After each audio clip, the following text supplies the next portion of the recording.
اعوذ باللہ من الشیطان الرجیم بسم اللہ الرحمن الرحیم وصلی اللہ علی محمد و اہل بیتہ الطیبین الطاہرین المعصومین اللہم صلی علی محمد و آل محمد۔ ہماری جس موضوع پہ اور جس ٹاپک پہ گفتگو ہو رہی ہے وہ فقہ اہل بیت علیہم السلام ہے۔ ہم نے گزشتہ درس میں ذکر کیا تھا کہ فقہ کی سیکھنے کی کیا اہمیت ہے۔ ائمہ علیہم السلام کی احادیث کی روشنی میں فقہ اہل بیت سیکھنے کے اوپر ہم نے روشنی ڈالی تھی اور اس کی اہمیت کو ذکر کیا تھا۔ اس کے بعد ہم نے ایک فقہی قاعدہ آپ کے سامنے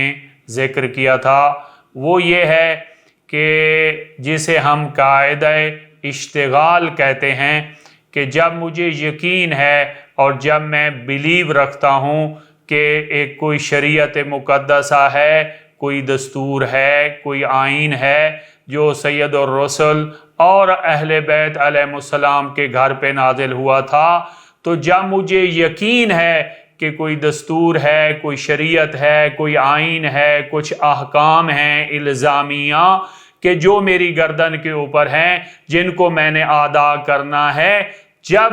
اس بات کا میں بلیو رکھتا ہوں تو مجھے اس بات کا بھی پھر یقین ہونا چاہیے کہ ان فرائض کو، ان احکام کو میں نے احسن طریقے سے بجا لا دیا ہے۔ تو اس کو ہم فقہ کی اصطلاح میں قاعدہ اشتغال کہتے ہیں۔ اشتغال الیقینی یستدعی فراغ الیقینی۔ تو اس کو بیان کرنے کے بعد پھر جو ہے وہ ہم اس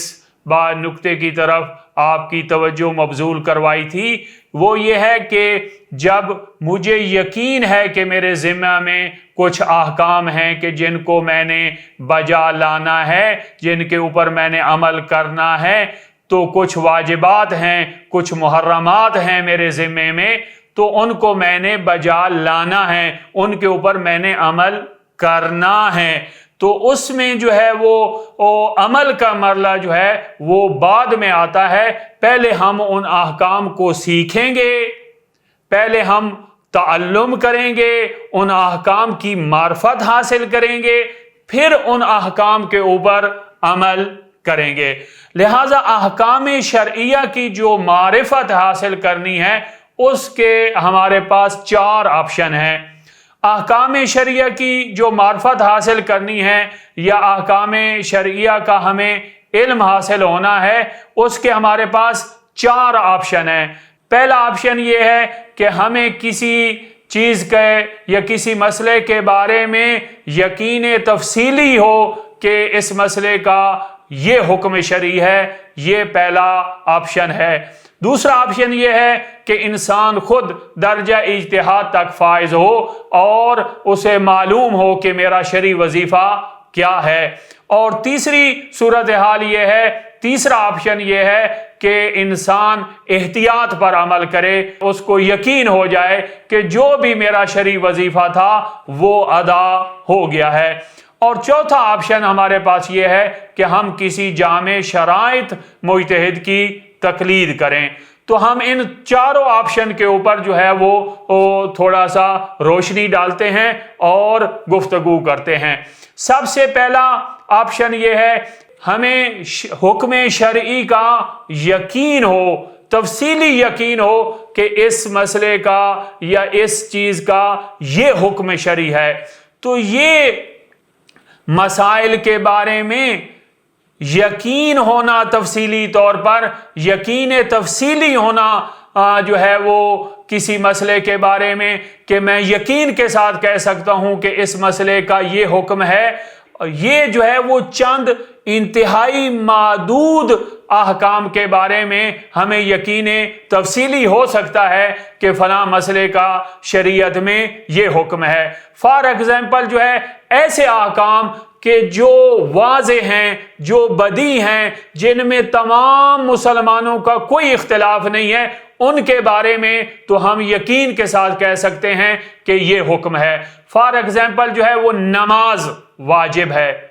روزہ واجب ہے، حج واجب ہے، زکوٰۃ واجب ہے۔ یہ جو ہم کہہ رہے ہیں روزہ واجب ہے، نماز واجب ہے، زکوٰۃ واجب ہے، یہ حکم شرعی ہے، یہ ہمیں یقین ہے تفصیلی کہ واقعاً نماز جو ہے وہ واجب ہے، واقعاً روزہ جو ہے وہ واجب ہے۔ لیکن آگے نماز، اصل نماز کے بارے میں تو ہمیں یقین ہے کہ نماز واجب ہے، لیکن نماز کتنے اجزاء کے اوپر مشتمل ہے، نماز میں کون کون سی آگے شرائط ہیں، اس میں آگے اختلاف ہو سکتا ہے۔ لیکن اصل نماز کے واجب ہونے کے بارے میں ہمیں یقین تفصیلی ہے کہ جو ہے وہ نماز واجب ہے، کوئی شک نہیں ہے، کوئی ریب نہیں ہے۔ تو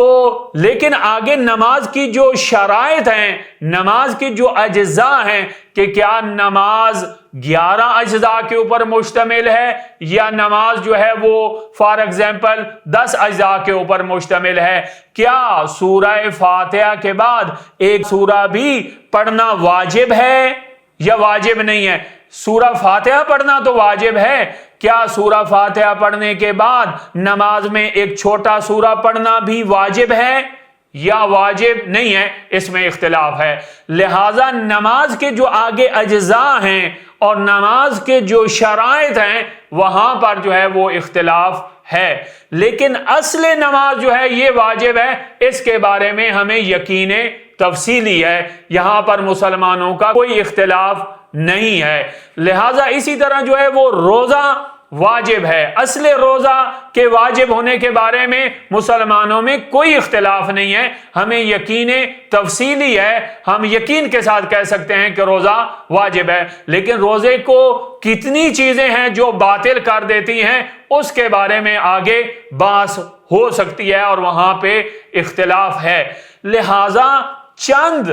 ایسے مسائل ہیں جو انتہائی معدود ہیں، جو بالکل شریعت مقدسہ میں واضح ہیں، جہاں پہ تمام مسلمانوں کا اتفاق ہے، ان کے بارے میں تو ہمیں یقین تفصیلی ہو سکتا ہے کہ ان کا کیا حکم ہے، لیکن جو ہے وہ اکثر احکام جو ہیں ان کے بارے میں ہمیں یقین تفصیلی نہیں ہوتا۔ تو لہٰذا یہ جو پہلا آپشن ہے کہ ہمیں حکم شرعی کے بارے میں یقین تفصیلی ہو، یہ انتہائی محدود احکام میں ہے کہ جو بدیع ہیں، جو واضح ہیں، جہاں پہ مسلمانوں میں کوئی اختلاف نہیں ہے، ان کے بارے میں تو ہم کہہ سکتے ہیں۔ باقی زیادہ تر شریعت کے جو احکام ہیں ان کے بارے میں ہمیں یقین تفصیلی نہیں ہے۔ لہٰذا پہلا جو آپشن تھا ہمارے پاس کہ ہمیں احکام کے بارے میں یقین تفصیلی ہو، یہ آپشن ہمارے پاس زیادہ تر احکام کے لیے اویلیبل نہیں ہے۔ دوسرا جو آپشن ہمارے پاس موجود ہے وہ یہ ہے کہ اجتہاد،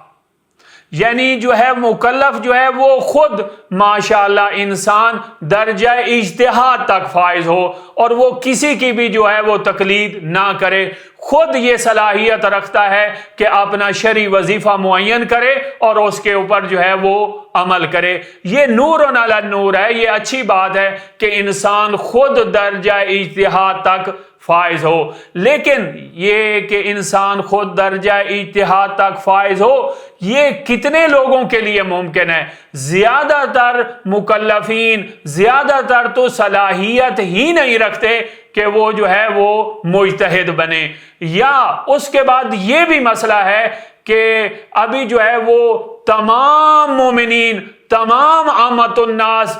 جو کام کر رہے ہیں، کوئی انجینئرنگ کے شعبے میں کام کر رہا ہے، کوئی ڈاکٹر بن رہا ہے، کوئی بزنس کر رہا ہے، کوئی بیوروکریسی میں کام کر رہا ہے، وہ تمام لوگ کیا جو ہے وہ اپنے وہاں پر فریضے چھوڑ دیں اور یہاں پہ حوزہ علمیہ کا رخ کریں اور یہاں آ کر جو ہے وہ تعلیم حاصل کریں؟ یہ ممکن نہیں ہے کہ تمام مومنین، تمام عامت الناس وہ حوزے کا رخ کریں اور حوزے میں آ کر جو ہے وہ دینی تعلیم حاصل کریں اور دینی تعلیم حاصل کرنے کے بعد درجہ اجتہاد تک پہنچیں تاکہ وہ کسی کے بھی جو ہے ان کو تقلید نہ کرنی پڑے۔ اس سے جو ہے وہ نظام میں اصلاً خلل لازم آئے گا کہ یہ کیسے ممکن ہے کہ سب لوگ جو ہے وہ دنیا کے تمام کام چھوڑ کر جو ہے وہ حوزہ علمیہ کیا رخ کریں۔ تو لہٰذا جو ہے یہ جو دوسرا آپشن ہے ہمارے پاس اجتہاد والا، یہ بھی تمام مومنین کے لیے، عامت الناس کے لیے ممکن نہیں ہے۔ اس کے بعد جو ہے وہ تیسرا آپشن یہ ہے کہ ہم احتیاط پر عمل کریں۔ احتیاط پر عمل کرنے کے معنی یہ ہے کہ مکلف عمل کو اس طرح انجام دے کہ اسے یقین ہو جائے کہ میرا جو ذمہ تھا، میرے ذمے میں جو میرا شرعی وظیفہ تھا وہ ادا ہو چکا ہے۔ یہ جو ہے وہ احتیاط پر عمل کرنا بعض موارد میں تو ممکن ہے، لیکن بعض موارد میں انشاءاللہ ہم آگے چل کر جب احتیاط کے بارے میں تفصیلی گفتگو کریں گے وہاں پر ہم انشاءاللہ بیان کریں گے کہ بعض موارد میں تو اصلاً احتیاط کرنا ممکن ہی نہیں ہوتی۔ اور آخر میں یہ بھی بیان کرنا چاہتا ہوں کہ دیکھیں احتیاط جو ہے وہ عام مومن کے بس کی بات ہی نہیں ہے۔ پہلے تو مومن کو، مکلف کو یہ علم ہو کہ کہاں کہاں پر اختلاف ہے فقہ میں۔ پہلے چیپٹر نمبر 1 سے لے کر آخری فقہ کے چیپٹر تک اسے علم ہو کہ کہاں کہاں پر اختلاف ہے فقہاء میں، اور اس اختلاف کا سبب کیا ہے، اور پھر اس اختلاف میں ہم نے طریقہ احتیاط کا کیا اختیار کرنا ہے، کیسے ہم نے وہاں پر جم کر کے جو ہے وہ وہاں پر احتیاط پر عمل کرنا ہے۔ لہٰذا انشاءاللہ جب ہم احتیاط کے بارے میں تفصیلی طور پر گفتگو کریں گے تو وہاں پر آپ کے سامنے ذکر کریں گے کہ کچھ موارد ایسے ہیں کہ جن میں احتیاط پر اصلاً عمل کیا ہی نہیں جا سکتا، اور احتیاط پر عمل کرنا عام مومن کا کام نہیں ہے، بلکہ احتیاط پر وہی شخصیت عمل کر سکتی ہے جو درجہ اجتہاد تک فائز ہو یا قریب من الاجتہاد ہو، یعنی مجتہد بننے کے قریب ہو، وہی شخصیت جو ہے وہ احتیاط پر عمل کر سکتی ہے۔ عامت الناس کا کام نہیں ہے کہ وہ جو ہے وہ احتیاط پر عمل کریں۔ اس کے بعد جو ہے وہ ہمارے پاس جو آخری آپشن بچتا ہے وہ یہ ہے کہ ہم جو ہے وہ تقلید کریں، کسی جامع شرائط مجتہد کی جو ہے وہ تقلید کریں اور ان کی طرف جو ہے وہ رجوع کریں۔ تو یہ ہمارے پاس جو ہے وہ 4 آپشن تھے۔ ان میں سے پہلا آپشن یہ تھا کہ ہمیں یقین تفصیلی ہو احکام کے بارے میں، اور وہ میں نے آپ کے سامنے ذکر کیا کہ انتہائی محدود احکام ہیں کہ جن کے بارے میں ہمیں یقین تفصیلی ہو سکتا ہے۔ اس کے بعد دوسرا آپشن ہم نے آپ کے سامنے ذکر کیا کہ اجتہاد تھا، اور اس کے بارے میں بھی میں نے آپ کو ذکر کیا کہ یہ عامت الناس کے لیے، ہر مومن کے لیے یہ ممکن نہیں ہے۔ اور تیسرا جو ہے وہ احتیاط ہے، اور وہ بھی جو ہے وہ عامت الناس کے لیے ممکن نہیں ہے۔ تو آخر میں ہمارے پاس یہی آپشن بچتا ہے کہ ہم جو ہے وہ تقلید کریں۔ اس کے بعد جو ہے انشاءاللہ ہم نے یہ 3 جو اصطلاحیں آپ کے سامنے بیان کی ہیں، اجتہاد، احتیاط اور تقلید، اس کے بارے میں ہم تفصیلی گفتگو کریں گے کہ اجتہاد کے کیا میننگ ہیں اور مجتہد کی کتنی اقسام ہیں، اسی طرح جو ہے وہ احتیاط کے کیا میننگ ہیں اور احتیاط جو ہے وہ اس کی کتنی اقسام ہیں، اور اسی طرح ہم تقلید کے اوپر جو ہے آپ کے سامنے سیر حاصل گفتگو کریں گے۔ اس کے بعد جو ہے وہ ہم آپ کے سامنے جیسا کہ پہلے بیان کیا ہے کہ احکام الہیہ کی جو معرفت حاصل کرنی ہے اس کے ہمارے پاس 4 طریقے ہیں۔ پہلا طریقہ یہ ہے جو ہم بیان کر چکے ہیں کہ ہمیں یقین تفصیلی ہو احکام شرعیہ کے بارے میں، اور یہ انتہائی محدود احکام میں ہوتا ہے۔ اس کے بعد دوسرا آپشن ہمارے پاس یہ ہے کہ ہم جو ہے وہ اجتہاد کے درجے تک فائز ہوں، اور تیسرا آپشن ہمارے پاس یہ ہے کہ ہم احتیاط کریں، اور چوتھا آپشن یہ ہے کہ ہم تقلید کریں، جیسا کہ ہم پہلے بیان کر چکے ہیں۔ ابھی ہم آپ کے سامنے ان سب کی جو ہے وہ تفصیلی طور پر ان سب کے بارے میں گفتگو کریں گے۔ سب سے پہلے جو ہے وہ اجتہاد کے بارے میں ہم آتے ہیں کہ اجتہاد کے کیا میننگ ہیں، اجتہاد کی کیا ڈیفینیشن ہے، اور مجتہد کی کتنی اقسام ہیں، یہ ہم آپ کے سامنے بیان کریں گے۔ یعنی اجتہاد کے حوالے سے آپ کے سامنے